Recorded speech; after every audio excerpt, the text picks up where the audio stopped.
So often we're on Sunup talking about wheat varieties, but there's a lot of varieties in cotton too. And Randy, you have got some different varieties who have different traits with the technologies in there too. Let's talk about that. Well, Dave, in actuality, where we're sitting at right now in terms of what the growers are mostly planting would be some Monsanto technologies, Bollgard 2 and Roundup Ready Flex. Both of those technologies have been around for quite some time. The Bollgard 2, I think, was available in 2004, and Roundup Ready Flex came out in 2005, if I'm not mistaken. I'm going off memory here.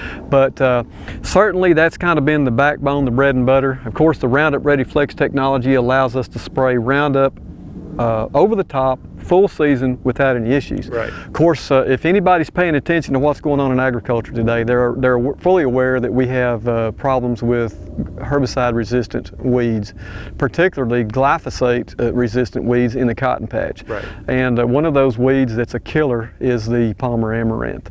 And so there's been some moves in the lab, and actually we're beginning to see some of the fruits of that in the field. With some other type technologies that are very, very useful to us. So again, the Bollgard 2 Roundup Ready Flex would be one that has been around for a while and that most growers are very familiar with. One of the technologies that we have here is from Bayer. This is a FiberMax variety. It's a FiberMax brand variety. It's 1830, and it contains the traits Glytol, Liberty Link, and Twin Link. All three of those traits are stacked. And so what we have is Glytol, which is essentially Bayer Crop Sciences version of a glyphosate-tolerant cotton plant. It is proprietary to Bayer, so that's the Glytol. We have the Liberty Link, which is that essentially imparts tolerance to glufosinate herbicide or Liberty herbicide. That is stacked with the Glytol. And then we have the Twin Link BT, and the Twin Link BT is a 2 BT trait system that is proprietary to Bayer. So the latest one that we have would be this one, which is the Bollgard 2 Extend Flex trait from Monsanto.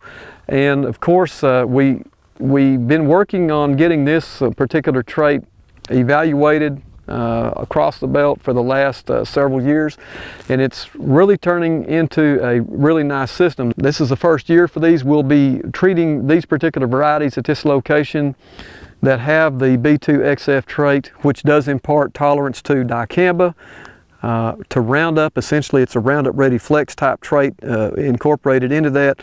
And then the third trait would be the Liberty Link trait. These plants, we can actually spray these over the top. So this is the first three herbicide trait system available in the marketplace. And this has been welcomed with all this newfound weed pressure. That's absolutely correct. And even though we don't currently have a dicamba product that's labeled, I think Monsanto anticipates getting that approval perhaps, I don't know, late this year, certainly by the time we begin planting next year.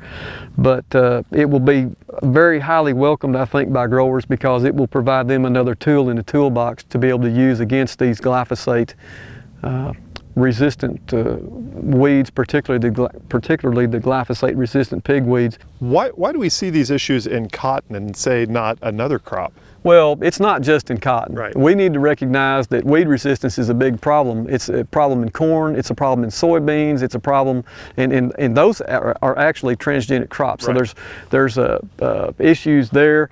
We're seeing weed resistance in fields of peanuts, and that's been going on for many, many years. Right. And of course we have no transgenic peanuts. So just because you have a transgenic crop doesn't necessarily mean that that's going to automatically be responsible for weed resistance, because we actually have resistant weeds in the wheat fields. Right.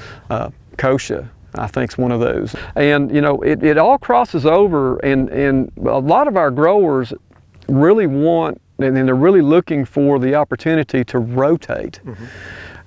With other crops. And so you have to be very mindful when you get into this rotation mode. If you're using various herbicides, number one, do I have any issues with those herbicides causing me potential problems down the road if I rotate to wheat, or if I plant sorghum in this field next year or whatever. So that's a very significant reality, and growers have to be mindful if they're looking at using these various herbicides in the cotton patch or in the peanut patch or in the soybean patch or wherever, they really have to take care of business and make sure that they're not going to potentially affect their rotational crop down the road. Okay, well, Randy, I tell you what, we'll come back later this year and see how the plants are doing. Great. Yeah, well, hopefully we'll continue to get this rain, and maybe we can park our center pivots for a little bit longer. There we go. Randy Boman, cotton specialist here at Oklahoma State University.